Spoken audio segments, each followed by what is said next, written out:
کسی ساتھی نے سوال کیا ہے، پوچھتے ہیں کہ شیخ محترم ایک ویڈیو آپ کو بھیج رہے ہیں جس میں مفتی طارق مسعود صاحب فرماتے ہیں کہ جتنا ہو سکے قرآن و سنت کی پرانی سلف کی تشریح لی جائے۔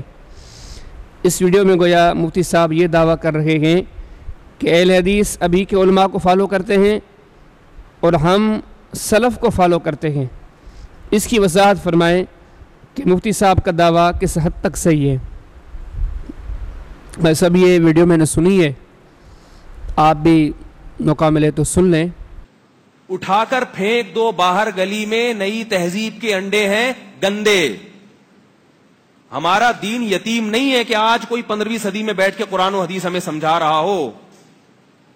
یہ تحقیقات چلی آ رہی ہیں، اور جتنا پیچھے جائیں گے، جتنا اسلاف کو فالو کریں گے، اتنا قرآن و سنت کے قریب ہو جائیں گے، اور جتنا بعد والے لوگوں کو فالو کریں گے نام قرآن و سنت کا ہوگا مگر قرآن و سنت سے اتنا ہی دور ہٹتے چلے جائیں گے۔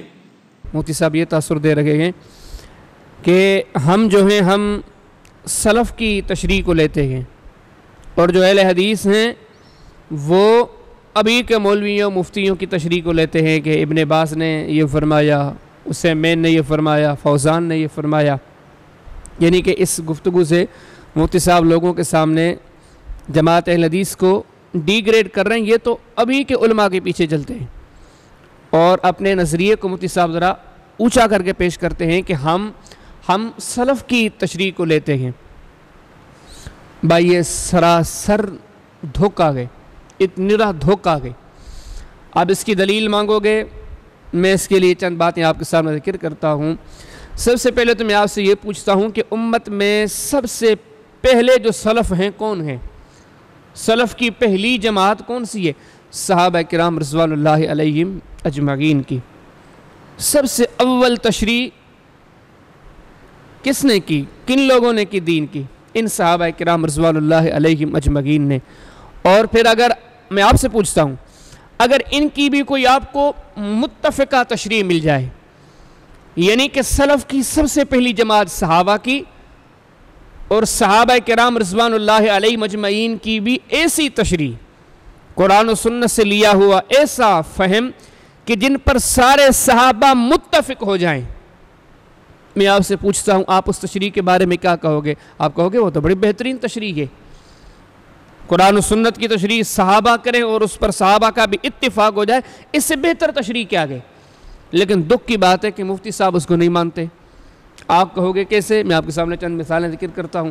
اب صحیح مسلم کے اندر کتاب الصلاۃ کے اندر باب تحریم الکلام فی الصلاۃ کے اندر ایک حدیث ہے کہ نبی کریم علیہ الصلوۃ والسلام نے ایک صحابیہ سے پوچھتے ہیں کہ اللہ کہاں گئے؟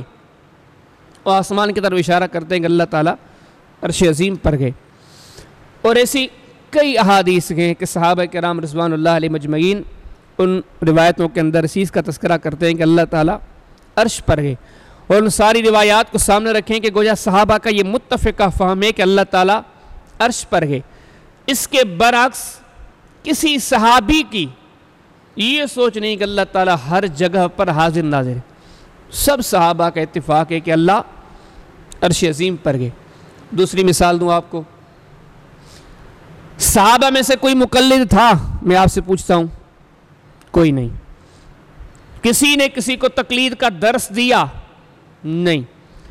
نہ تقلید کرتے ہیں، نہ کسی کو تقلید کا راستہ دکھاتے ہیں، بلکہ صحابہ کرام رضوان اللہ علیہ مجمعین نے تو تقلید سے منع کیا گیا۔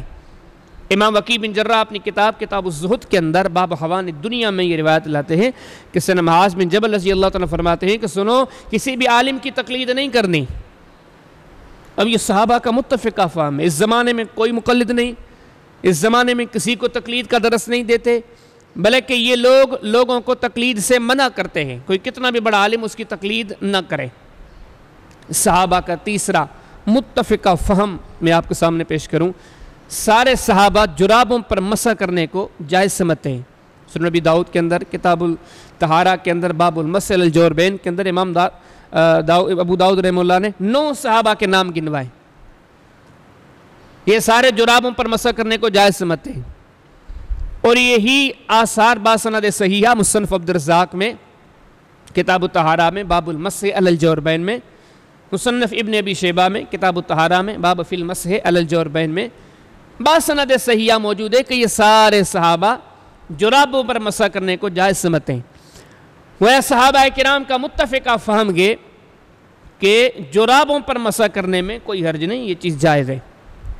صحابہ کا چوتھا آپ کو متفقہ فہم بتاؤں، وہ عشاء کی نماز کو دیر سے پڑھنا بہتر سمجھتے ہیں عام حالات میں۔ سنن ابی داؤد کے اندر کتاب الطہارہ کے اندر ایک باب ہے فی الوضوء من النوم، وہاں پہ آپ کو یہ روایت ملے گی، انس بن مالک فرماتے ہیں کہ نبی کریم علیہ الصلوۃ والسلام کے صحابہ رضوان اللہ علیہم اجمعین وہ عشاء کی نماز کو بڑا دیر کر کے پڑھتے ہیں، اتنا دیر کر کے پڑھتے کہ انہیں نیند آنے لگتی تھی، پھر بھی انتظار کرتے رہتے تھے۔ صحابہ کرام رضوان اللہ علیہم اجمعین کا پانچواں متفقہ فہم یا ان کی متفقہ تشریح، صحابہ کرام رضوان اللہ علیہ مجمعین بچے کی امامت کو درست سمجھتے ہیں۔ صحیح بخاری کے اندر کتاب المغازی کے اندر امام بخاری نے ایک باب قائم کیا بغیر کسی نام سے بابن کہہ کر، وہاں پر حدیث ہے کہ صحابہ کی ایک جماعت نے ایک امام مقرر کیا ہے، وہ کتنا بچہ 6-7 سال کا، گوٹھ والے، قبیلے والے، علاقے والے سارے اسی کو صحیح سمجھتے ہیں۔ چھٹی مثال دوں صحابہ کرام رضوان اللہ علیہ مجمعین کی متفقہ تشریح یا ان کے متفقہ فہم کی، صحابہ کرام رضوان اللہ علیہ مجمعین ایک وتر پڑھنے کو جائز سمجھتے ہیں۔ صحیح بخاری کے اندر کتاب فضائل اصحاب النبی صلی اللہ علیہ وسلم کے اندر باب ذکر معاویہ رضی اللہ تعالی عنہ کے اندر آپ کو ملے گا سیدنا معاویہ رضی اللہ تعالی عنہ ایک وتر پڑھتے ہیں۔ سنن نسائی کے اندر کتاب قیام اللیل کے اندر باب کیف الوتر کے اندر آپ کو یہ روایت ملے گی سنا ابو ایوب انصاری رضی اللہ تعالی عنہ ایک وتر کو صحیح سمجھتے ہیں، اتنا صحیح سمجھتے ہیں کہ لوگوں کو کہتے ہیں اگر کوئی پڑھنا چاہے تو ایک وتر بھی پڑھ سکتا ہے۔ اور بھی بہت سارے آثار ملیں گے، ان کے مد مقابل کسی ایک صحابی نے یہ نہیں کہا کہ ایک وتر نہیں پڑھنا چاہیے یا ایک وتر نہیں ہوگا۔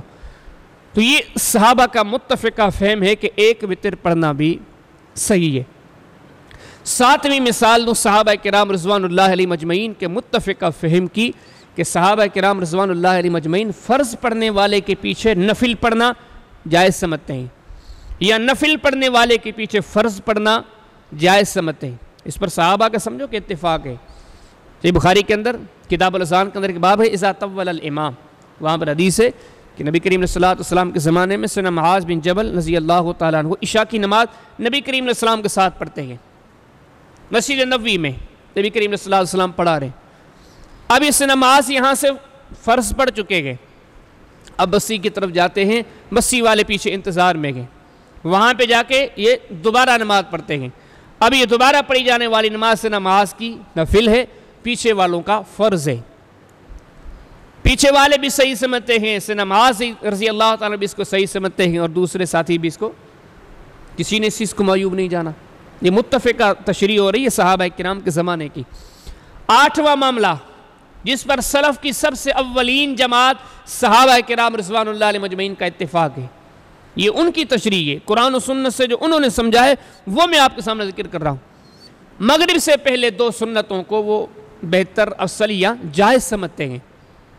کسی مسلم کے اندر کتاب الصلاۃ کے اندر باب استحباب رکعتین قبل صلاۃ المغرب کے اندر یہ حدیث موجود ہے۔ سیدنا انس بن مالک رضی اللہ تعالی عنہ فرماتے ہیں کہ نبی کریم علیہ السلام کے اصحاب یہ مغرب سے پہلے پڑھی جانے والی 2 رکعت اس قدر پڑھتے تھے سارے صحابہ کہ آنے والا اگر آتا تو وہ یہ سمجھتا کہ شاید نماز ہی ہو چکی ہے۔ مثالیں تو بہت ساری ہیں، وہ لمبی تقریر ہو جائے گی، لیکن آپ کو مسئلہ سمجھانے کی خاطر یہ میں نے آپ کے سامنے 8 مثالیں ذکر کی ہیں۔ یہ 8 فتوے کن کے ہیں؟ صحابہ کے رضی اللہ تعالی عنہم اجمعین، اور یہ 8 فتوے کسی شخص کے ایک کے نہیں ہیں، ایسے سمجھیں کہ یہ ان کا متفقہ فہم ہے، سارے کے سارے صحابہ اس فہم پر متفق ہیں۔ یہ قرآن و سنت کی تشریح سے آگے وہ تشریح کرتے ہیں، جو سمجھے ہیں وہ دنیا کو سمجھا رکھے ہیں، تو ان کی یہ تشریح ان 8 معاملات کو درست سمجھتی ہے۔ اب میں سائل سے بھی کہوں گا یا مفتی صاحب سے بھی کہوں گا یا مفتی صاحب کے احباب سے بھی کہوں گا کہ مفتی صاحب فرماتے ہیں کہ ہم سلف کی تشریح کو ترجیح دیتے ہیں، اور جتنی سلف کی تشریح ہوگی نبی کریم السلام کے زمانے کے قریب ہوگی وہ صحیح اور درست ہوگی۔ اب میں مفتی صاحب سے پوچھوں گا کہ مفتی صاحب یہ جو 8 مثالیں میں نے آپ کے سامنے ذکر کی ہیں یہ تشریح کون کر رہا ہے؟ صحابہ کرام، اور کوئی ایک صحابی نہیں، سب کا گویا اتفاق ہے۔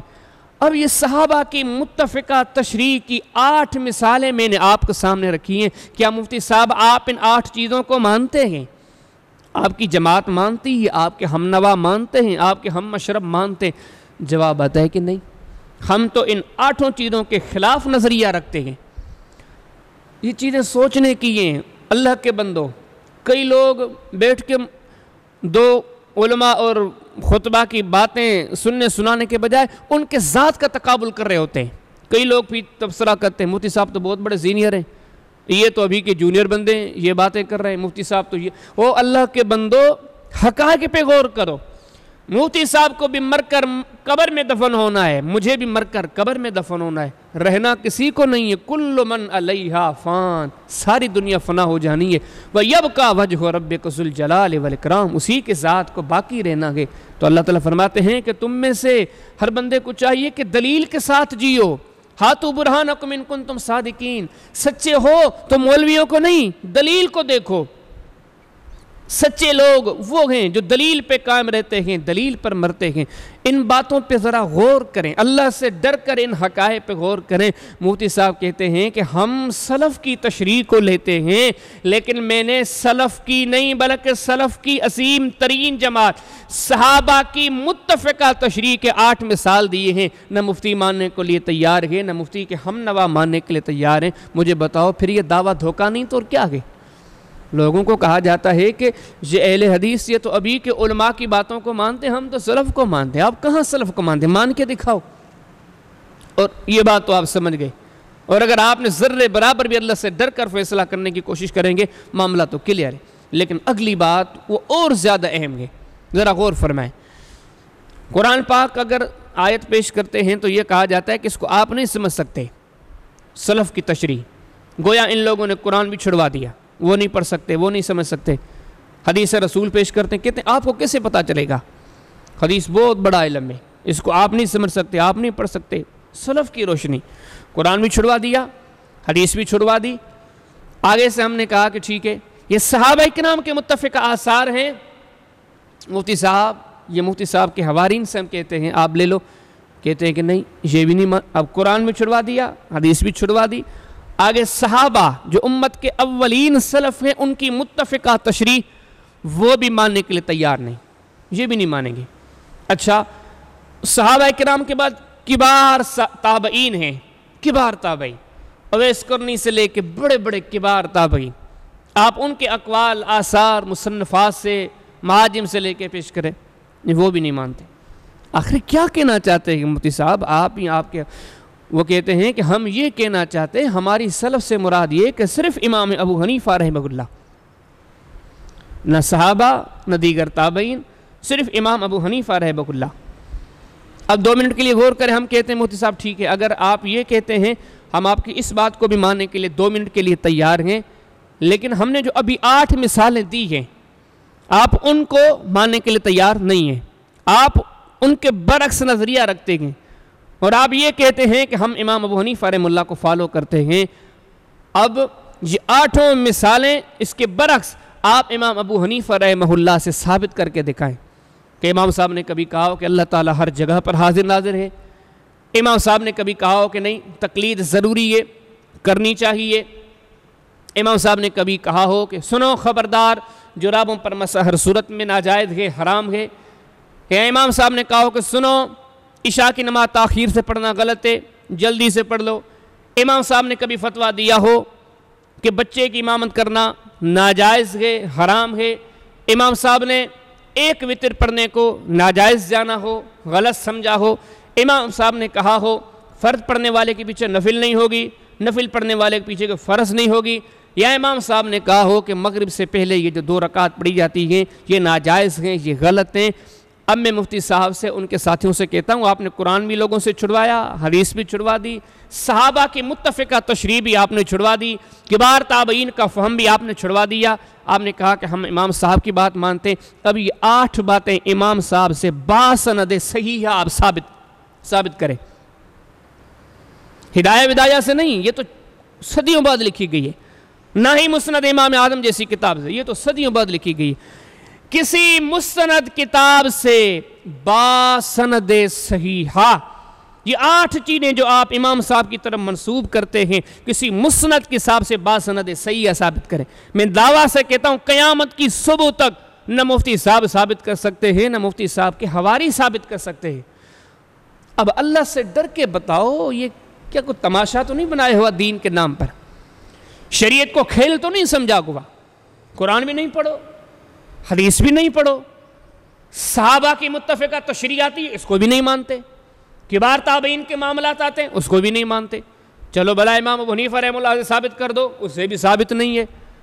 بعد کی غیر ثابت جو فقہ کی کتابیں ہیں، مرغیانی نے یہ فرمایا، شامی نے یہ فرمایا، ابن حمام نے یہ فرمایا، فلاں نے یہ فرمایا، اب وہ ان ساری باتوں کو وہ بعد میں آ کر کہہ رہے ہیں، امام صاحب کی طرف منسوب کیے جا رہے ہیں۔ کتنے ظلم کی بات ہے کہ لوگوں سے قرآن، سنت، صحابہ کا متفقہ فہم، کبار تابعین کا متفقہ فہم چھڑا کر محض ان بے سند اقوال اور باتوں کے پیچھے لوگوں کو لگایا جا رہا ہے، اور اوپر سے ظلم در ظلم، یہ ظلم کے اوپر ظلم یہ کہ ان بے سند اقوال کو پھر یہ سلف کی تشریح کہا جا رہا ہے۔ صحابہ کا متفقہ فہم، متفقہ تشریح، یہ تشریح درست نہیں، یہ بے سند غیر مستند اقوال، آثار، بے سند باتیں، یہ سلف کی تشریح ہے۔ مجھے بتاؤ یہ ظلم نہیں تو اور کیا آگے؟ تو اللہ کے بندو، میں جو آپ کے سامنے حقائق ذکر کر رہا ہوں، میرا کوئی مفتی صاحب سے ذاتی کوئی دشمنی نہیں ہے، کوئی ذاتی مخالفت نہیں ہے، اور نہ ہی میرے دل میں اس کی ذات کے لیے کوئی نفرت اور عداوت ہے۔ اس کی ذات ایک محترم ہے، لیکن ہم ان کے نظریے کی بات کر رہے ہیں کہ ان کا نظریہ کتنا فرسودہ ہے، کتنا بےہودہ ہے، اور صرف اکیلے مفتی صاحب کی نہیں ہے، سمجھو کہ پیچھے سارا معاملہ ایسے ہے۔ تو اللہ کے بندو ان حقائق پہ غور کرو، یقین جانے آپ اللہ سے ڈر کر اپنے قبر کے چھوٹے سے گھر کو یاد کر کے اگر حقائق پہ غور کریں گے، آپ اس نتیجے پر پہنچیں گے کہ مفتی صاحب یا ان کے حواری جتنے یہ میٹھے میٹھے، جتنے ہی خوبصورت دعوے کرتے ہیں، محض یہ اپنا جی لبھانے کے لیے یا لوگوں کو مغالطے میں ڈالنے کے لیے، اس سے بڑھ کر ان کی کوئی حیثیت نہیں ہے۔ حقیقت یہ ہے کہ اللہ کا دین رب کا کلام ہے، اللہ کا دین محمد کریم علیہ السلام کا فرمان ہے۔ اگر اس کی تشریح ہے تو سب سے بہترین تشریح وہی ہے جو صحابہ کرام رضوان اللہ علیہم اجمعین نے کی ہے، کبار تابعین نے، سلف صالحین نے کی ہے، اور بحمد اللہ تعالی، اللہ کے فضل و کرم سے اس نظریے پر جماعت اہل حدیث ہی قائم ہے۔ ساری جماعت کو دیکھ لے، اللہ کے پاک کلام کو سینے سے لگایا ہوا ہے، نبی رحمت علیہ السلام کے فرمان کو سینے سے لگایا ہوا ہے، صحابہ کے متفقہ فہم کو سینے سے لگایا ہوا ہے، کبار تابعین کے فہم کو سینے سے لگایا ہوا ہے، سلف صالحین کے فہم کو سینے سے لگایا ہوا ہے۔ بحمداللہ قرآن کے، سنت کے، سلف صالحین کے وارث اگر ہیں تو اہل الحدیث ہی ہیں۔ باقی جو دعویٰ کرتے ہیں ان کی دعویٰ کی حقیقت اختصار کے ساتھ میں نے آپ کے سامنے ذکر کر دی ہے۔ اب ضرورت اس بات کی ہے کہ اللہ سے ڈر کر اپنی آخرت کو یاد کر کے ان حقائق کا موازنہ کیا جائے۔ میں یہ نہیں کہتا کہ آپ میری باتوں پہ آنکھیں بند کر کے بیٹھ جائیں، نہیں، اللہ سے ڈر کر انصاف قائم کریں، ترازو قائم کریں، انصاف سے فیصلہ لیں۔ اگر مفتی صاحب کی بات درست ہے آپ بالکل مانیں، کوئی اعتراض نہیں، لیکن آپ اگر مفتی صاحب کی بات کو حق پہ نہ ہوتے بھی محض تعصب کی بنیاد پر، تشدد کی بنیاد پر اگر آپ مانتے ہیں، ان حقائق کو ٹھکراتے ہیں، تو یاد رکھنا شاید ابھی تو کوئی نہ پوچھے لیکن قیامت کے دن آپ سے ضرور پوچھا جائے گا۔ ایک چیز حق تھی، اس کو حق جان کر آپ نے محض اپنے فرقے، اپنے تعصب کی بنیاد پر چھوڑ دیا، تو اللہ سے ڈر کر انصاف کریں، انشاءاللہ آپ حق تک پہنچ جائیں گے۔